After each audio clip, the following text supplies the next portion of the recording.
Bismillahirrahmanirrahim. Assalamualaikum warahmatullahi wabarakatuh. Innal hamdalillah nahmaduhu wa nasta'inu wa min shururi anfusina wa min sayyiati a'malina may yahdihillahu fala mudilla lahu. Asyhadu an la ilaha illallah wa asyhadu anna Muhammadan abduhu wa rasuluh. La nabiyya ba'da, amma ba'du. Bila teman-teman izin mempenting dari nama ana medikumnya dengan NPM 211010125.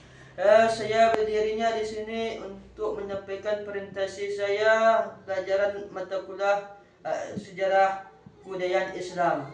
Dosen pengampu Pak Indra Saputra MPDE. Hadirin rahimakumullah. Baiklah, pertama-tama yang paling utama bagi kepada puji syukur kita kehadirat Ilahi Rabbi yang mana yang telah memberi kita kesehatan jasmani maupun rohani.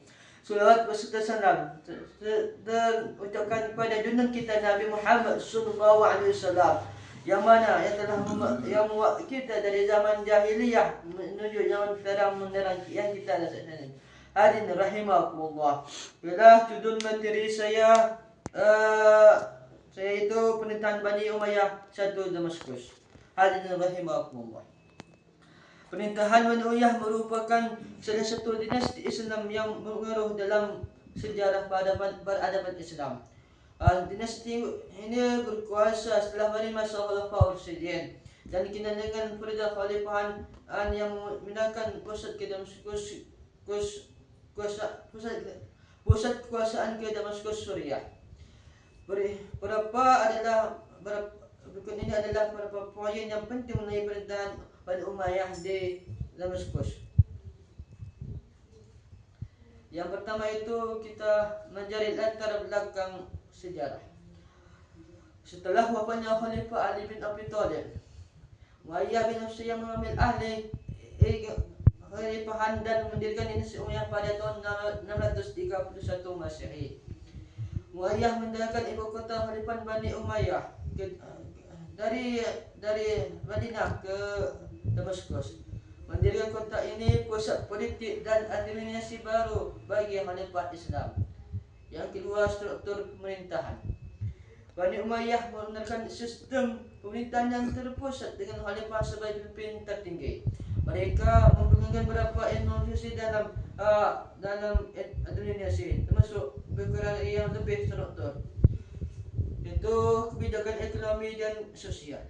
Pemerintahan Bani Umayyah dikenal dengan kebijakan ekonomi yang mendukung perdagangan dan pertanian. Mereka membangun struktur seperti jalan dan sistem edukasi untuk meningkatkan produktivitas. Selain itu, Bani Umayyah juga mendorong integrasi sosial dengan menggunakan bahasa Arab dan seluruh wilayah kekuasaan mereka. Selanjutnya itu pencapaian budaya dan ilmu pengetahuan. Hadirin rahimakumullah. Di bawah pemerintahan Bani Umayyah, Damaskus menjadi pusat kebudayaan dan ilmu pengetahuan. Metode ini ditayang dengan kemajuan dalam bidang infrastruktur, seni dan sastra. Masjid Umayyah di Damaskus adalah satu contoh struktur megah dari masa ini. Selain itu, Bani Umayyah juga mendukung perkembangan ilmu pengetahuan dengan mendirikan lembaga pendidikan dan perpustakaan. Selanjutnya itu tantangan dan akhir pemerintahan. Meskipun Bani Umayyah mencapai banyak keberhasilan untuk menghadapi tantangan kelompok oposisi, termasuk kelompok Syiah dan Khawarij. Dari perawadan dan dari dinasti Abbasiyah ini akhirnya mengakhiri kekuasaan Bani Umayyah pada tahun 750 Masehi.